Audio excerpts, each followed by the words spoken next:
우리가 고린도전서의 말씀을 계속 살펴보고 있는데요. 오늘 하나님 앞에 헌신하는 우리에게 고린도 교회의 성도들에게 주는 바울의 서신을 통해서 우리가 하나님의 음성을 듣게 되기를 바랍니다.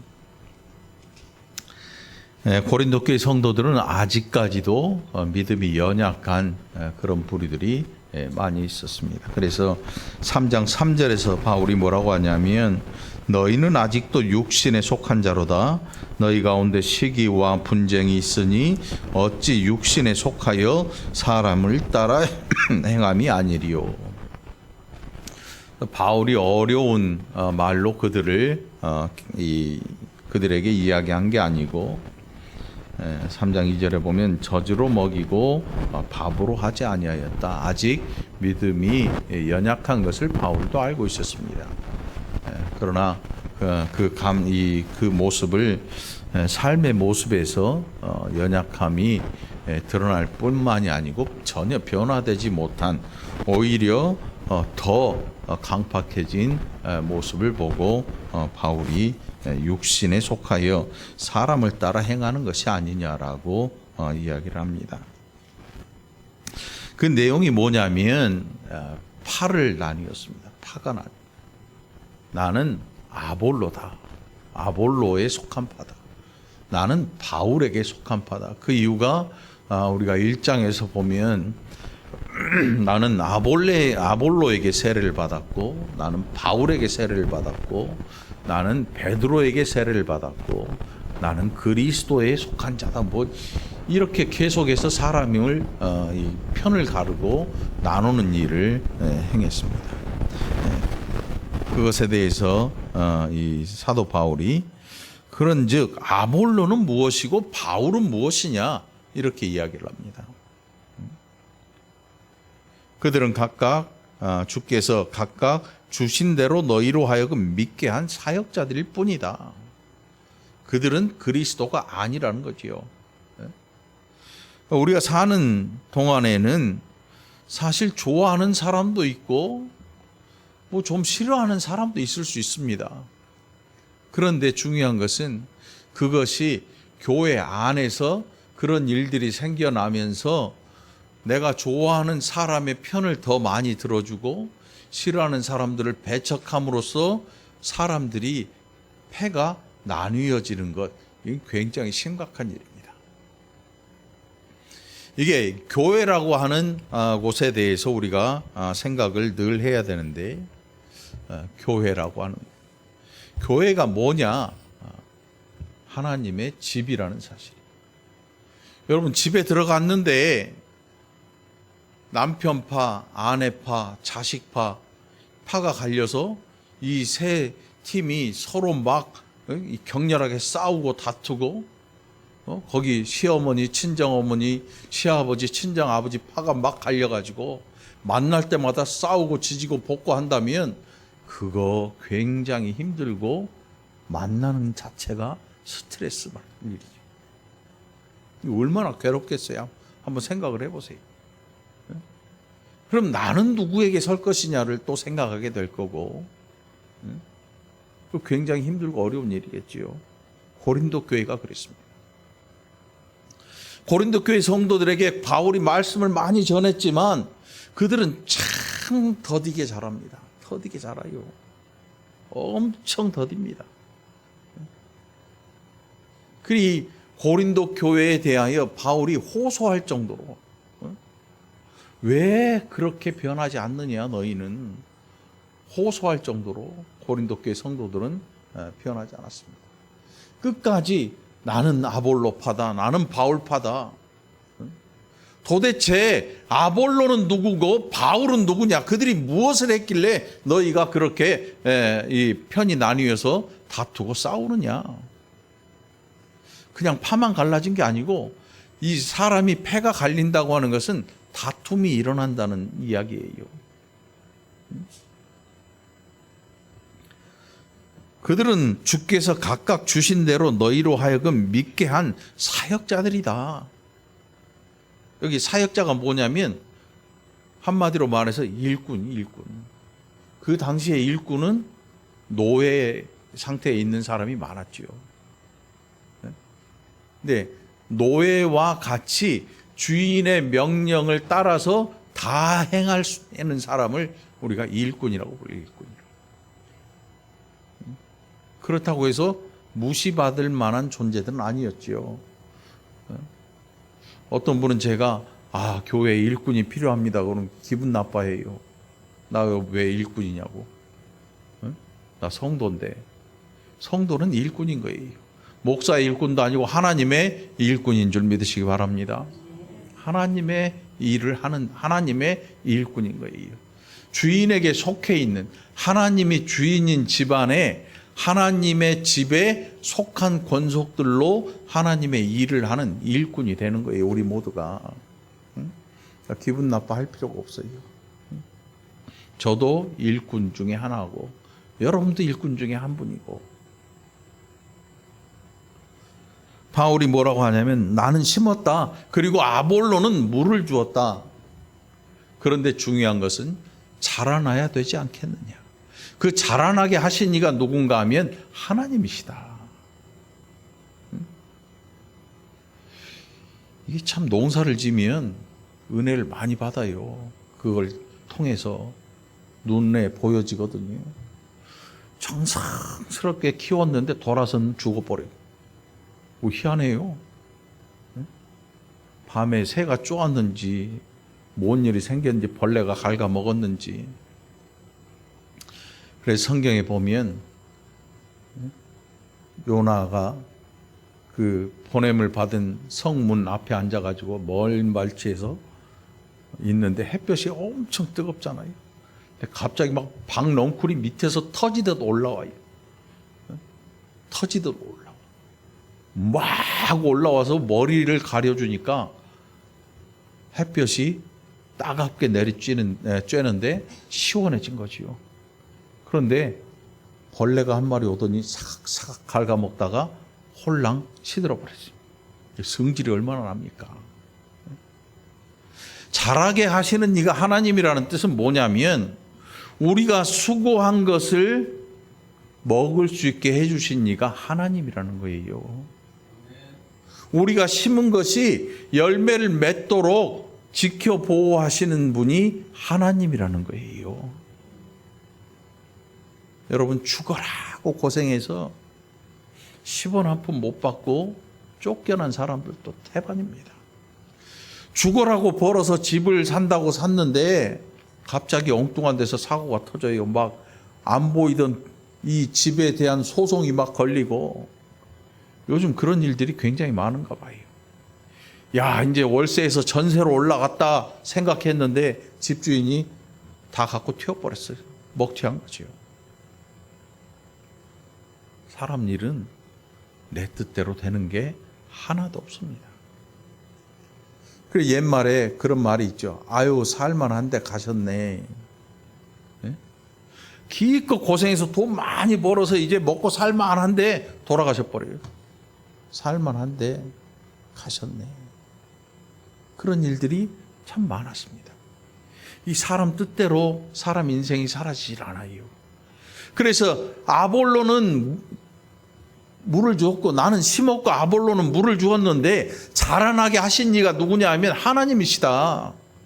우리가 열심히 노력하고 아끼고 모으고 했다고 해서 그것이 다 우리 입으로 들어오고 다 자식들이 누릴 수 있느냐? 절대 그렇지 않다는 겁니다. 하나님이 지켜 보호하시고 하나님이 은혜를 주실 때 그때서야 누리게 되는 것입니다. 태양이 쨍쨍 내리쬐는 날도 어마어마 추운 사람들이 있습니다. 냉동칸에서 일하는 사람도 있고요. 저 에스키모에 사는 이 북극이나 남극에 사는 사람들도 있어요. 해가 아무리 내리쬐어도 추운 곳에서 사는 사람은 추워요. 추워. 같은 해를 쬐는데도 어떤 사람은 엄청 춥게 살고 어떤 사람은 따뜻하게 살고 어떤 사람은 찜통 더위에 살기도 합니다. 인생들의 연약함이 해 아래에서 드러나는 거예요. 여러분 오늘 강한 자가 되려고 예수를 믿는 게 아닙니다. 강하게 살려고 예수를 믿는 게 아니고 하나님의 은혜를 아는 사람으로 살려고 예수를 잘 믿게 되는 것입니다. 우리 인생의 연약함을 알기 때문에 예수를 믿는 것입니다. 그래서 바울이 이렇게 이야기하는 거예요. 나는 심었고 아볼로는 물을 주었는데 자라게 하시는 오직 하나님 한 분밖에 없다. 그러니 너희는 아볼로 편도 내 편도 아니고 하나님의 편에 서라. 하나님의 백성이 되어라. 이렇게 이야기를 하고 있는 것입니다. 심는 이와 물 주는 이는 한 가지이나 각각 자기가 일한 대로 자기의 상을 받을 것이다. 너희는 지금 사역자들의 사람이 아니고 하나님의 사람이 되어라. 그러나 우리의 일이 헛되지 않을 것이다. 우리는 우리가 일한 대로의 상급을 주인인 하나님으로부터 받을 것이다. 나중에 되면 그들도 인도교회 성도들도 하나님의 일에 헌신하는 사역자들이 되어야 해요. 이게 참 이게 없으면 이제 끝나는 거지요. 이게 없으면 교회가 끝나요. 세대를 이어서 복음이 계속 내려가야 돼요. 사역자가 계속 사역자로 끝나는 게 아니고 사역자가 또 사역자를 길러내고 사역자가 또 사역자를 길러내는 거지요. 그게 우리나라의 교회의 미래가 새카매요. 어두워요. 왜 어둡냐면 교회에 사람이 없기 때문에 어두운 게 아니고 목회자가 없어요. 뭔 얘기냐면 신학교가 미달이야. 대학원도 미달이야. 목회하는데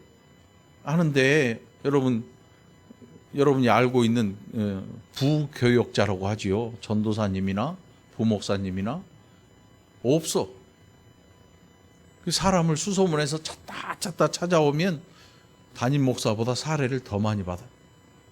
더 많이 안 주면 일을 안 해. 그리고 주일 오전 예배 끝나고 자기 할 일 끝나면 가버려. 뭔 뜻이냐면 알바에 불과해. 우리 때는 안 그랬거든요. 새벽부터 가서 집에 못 가요. 밤 12시 넘도록 일하다가 뭐 그렇게 하는 게 태반이었고 누구 불평하는 사람 아무도 없어요.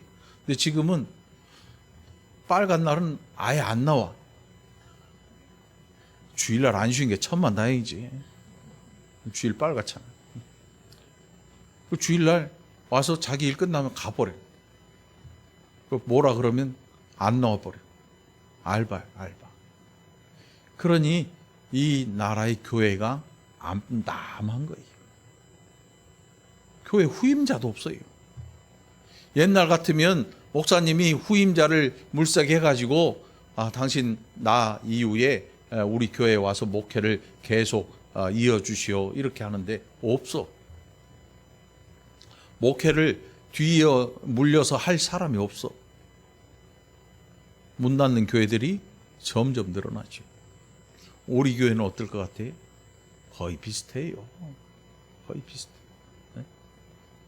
아마 10년 후에 제가 은퇴할 나이가 되면 10년 후에 그런 일이 벌어질지도 몰라요.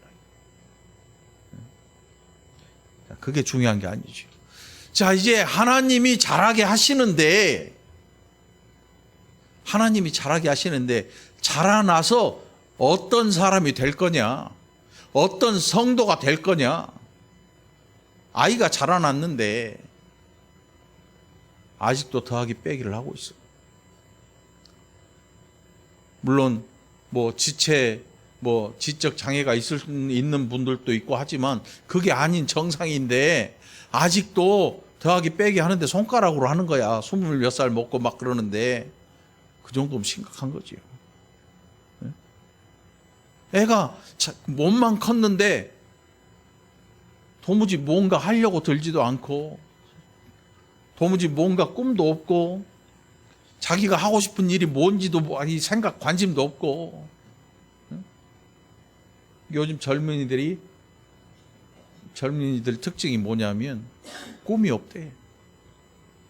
꿈이 없어. 꿈이 없으니까 다 연예인 되고 싶어하고 다 유튜버 되고 싶어하고. 그러니까 꿈이 아니고 그냥 돈만 벌면 되고 싶어하는 거지. 그걸 하고 싶은 거야. 돈만 벌면 돈을 많이 버는 일을 하고 싶은 거야. 내가 하고 싶은 일이 아니고 돈이 많이 벌리는 일을 하고 싶은 거지. 앞으로 사회가 심각하게 무너져 내릴 거 있죠. 다들 그리 몰려가요. 다들. 뭔가 각자 사회적으로 자기 위치를 찾아서 자기가 해야 될 일, 하고 싶은 일들을 찾아 하는 게 아니고 돈이 되는 일만 찾아가니까 사회에 구멍이 뻥 뚫리게 되겠죠.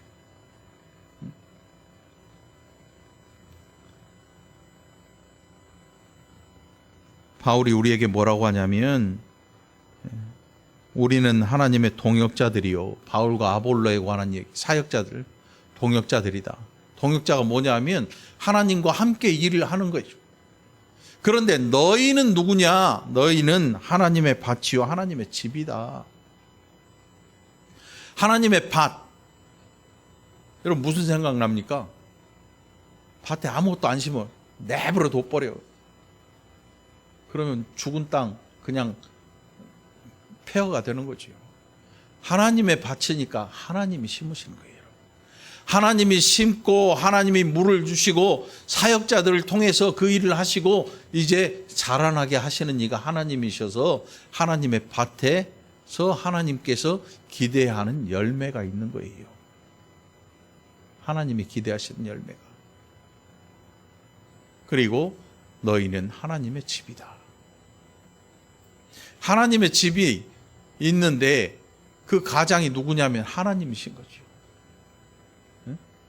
그래서 하나님이 다스리시는 거예요. 그에 속한 가족들. 그래서 교회를 하나님의 집이라고 일컫는 이유가 있어요. 우리가 하나님의 권속이거든요. 하나님의 집의 권속. 이 권속이란 말을 쓸 때는 어마어마하게 큰 집 안에 있는 식솔들을 말해요. 함께 밥을 먹는 사람들, 권속들.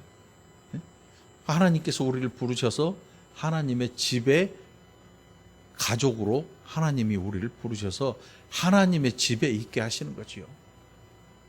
그리고 또 여기에서 새로운 사역자들과 하나님의 동역자들이 또 나타나는 거예요.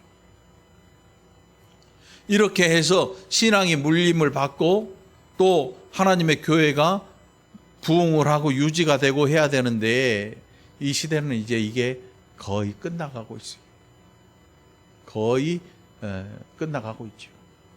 굉장히 심각한 일이에요, 여러분. 교회를 위해서 기도해야 되는 이유도 여기 있을 뿐만 아니고 사역자들을 위해서 기도해야 되는 이유도 여기에 있는 거지요.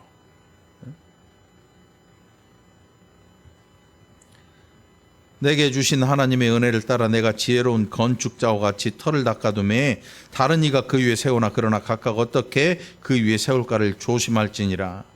바울이 닦은 터는 뭐였냐면 11절에서 이 터는 곧 예수 그리스도라 그랬습니다. 무슨 뜻이냐면 교회는 그 터가 예수 그리스도예요. 다른 터를 닦아서 예수 그리스도 아닌 기반 위에 세우면 그 집은 무너지고 아무것도 아닌 거죠. 그래서 이 교회 안에서는 가족도 혈육도 중요한 게 아니에요. 이 교회 안에서는 뭐가 중요하냐면 예수 그리스도가 중요한 거예요, 여러분. 그래서 우리 각 사람이 그 위에 터를 잡고 세워져 가는 거예요. 우리 모든 사람을 통해서 하나님의 집이 연결되고 하나님의 집이 지어져 가는 거예요. 그렇지 않으면 무너지고 마니까. 그렇지 않으면 이 교회는 아무 쓸모가 없는 거죠. 여기에 보면 저를 가족으로 만난 사람도 있고 뭐 핏줄도 있고 그래요. 그런데 그게 중요한 게 아니에요. 여러분은 저를 어떻게 만났습니까? 여러분은 저를 이 월곶에서 만났잖아요. 월곶에서 만나기도 하고 제가 젊었을 때 만나기도 하고. 그런데 그 우리가 만날 때는 하나님 예수 그리스도를 믿는 믿음 때문에 만난 거지 그 외에 다른 인간적인 매력이나 뭐 이런 걸로 만난 게 없어요. 이런 걸로 만난 적이 없어요.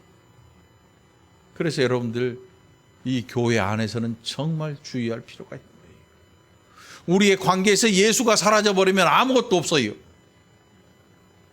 저와 여러분 사이에, 여러분과 여러분 사이에 예수 말고 다른 것이 개입하는 순간 그 관계는 깨지고 말아요. 그 관계는 바사삭 깨져버립니다. 바사삭 깨져요. 그러니 여러분 늘 기억하시기 바랍니다. 여러분 모두를 붙들고 계신 것은 하나님의 은혜요, 성령의 함께 하심이요, 예수 그리스도 위에 터 위에 터를 닫고 세워진 이유 때문이라는 사실이 삼위 하나님이 영광을 받으실 일인 거지요. 저와 여러분이 서로 교제하고 나누는 모든 일은 예수 그리스도 안에서 이루어져야 되는 일인 줄 믿으시기 바랍니다.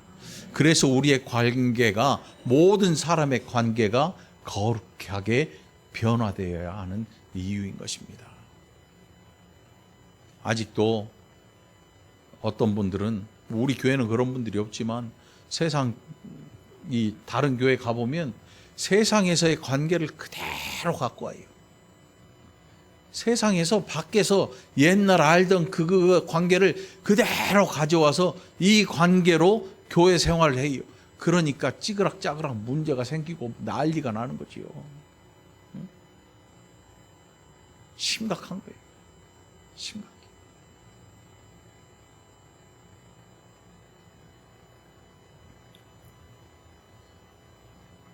12절입니다. 만일 누구든지 금이나 은이나 보석이나 나무나 풀이나 짚으로 이 터 위에 세우면 그랬습니다. 어떤 분들은 이게 금, 은, 보석, 이게 좋은 거니까 이렇게 해야지 하면서 막 뭘 하려고 하는데 이게 그런 의미가 아니에요. 바울이 이야기하는 건 뭐냐면 우리가 어떻게 예수 안에서 살 거냐의 문제이지 무엇을 할 거냐의 문제가 아니라니까요.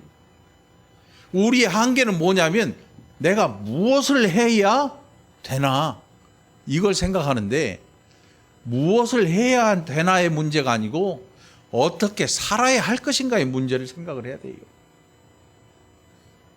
예수의 사람으로 살 것이냐, 내가 죽으라고 일해서 내가 어떻게 해볼 것이냐. 그게 뭐냐면 터는 예수 위에 닦았는데 결국 자기 행위로 뭔가를 해보려는 시도는 나무와 풀과 짚으로 될 수밖에 없다는 거예요. 남아있는 게 없어요. 남은 게 없어요. 예수를 믿는다고 하는 것은 우리의 모든 삶을 그 안에 가져다 놔야 되는 거지요. 안 가져다 놓으니까 그대로 놔두고 일만 하는 거예요. 죽어라고 일만 해요. 여러분 예수 안에 머무르시기 바랍니다. 예수 안에 우리의 모든 인생을 가져다 놓으시기 바랍니다. 그래야 금이나 은이나 보석이 되는 거예요. 죽어라고 일해서 뭔가를 쌓고 뭔가 잃어버리지 않으려고 죽을 힘을 다하는 사람 나중에 보면 풀과 나무 뭐 이런 것밖에 남지 않아요. 다 불에 타버리고 없어질 것들이죠.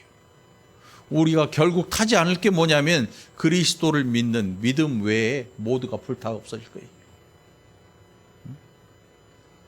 풀은 마르고 꽃은 시드나 하나님의 말씀은 영영이 산다는 게 결국 우리가 믿음을 가지고 천국을 가는 것이지 그 외의 것은 가져갈 게 없어요.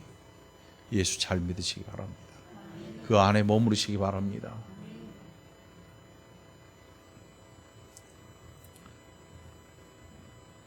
만일 누구든지 그 위에 세운 공적이 그대로 있으면 상을 받고 누구든지 그 공적이 불타면 해를 받으리니, 여기 나오는 금, 은, 보석, 나무, 풀, 집, 이게 나중에 불을 갖다 대면 이게 타버리는 것은 사라져 버릴 것이고 타지 않는 것들은 그대로 남을 것이다.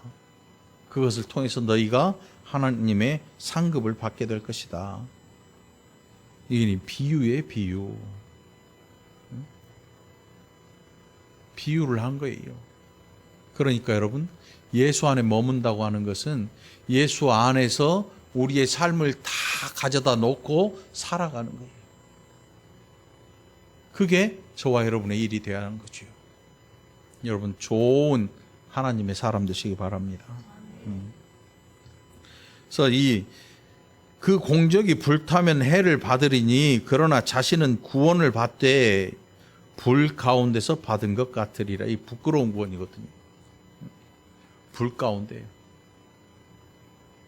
엄청나게 괴로운데 간신히 구원 얻은 거예요. 간신히. 왜? 예수라고 하는 터 위에서 살긴 살았는데 결국 그 터 위에서 살아가는 그 이유를 알지 않고 자기에 대해서 연민을 가지고 자기의 일을 하고 그렇게 사는 거죠. 예수를 믿긴 믿는데 도무지 변화가 없는 사람들의 모습을 이야기하고 있는 거예요. 여러분, 변화되시기 바랍니다. 예수 안에서 변화된다는 게 뭐냐면 우리가 인격적으로 변화되는 거예요. 인격적으로. 좋은 하나님의 사람이 되는 거예요. 이렇게 산다고 하는 게 쉬운 일이 아니에요. 포기해야 될 게 엄청 많아요. 버려야 될 것도 엄청 많지요. 그렇지 않으면 똑같이 사는 거예요.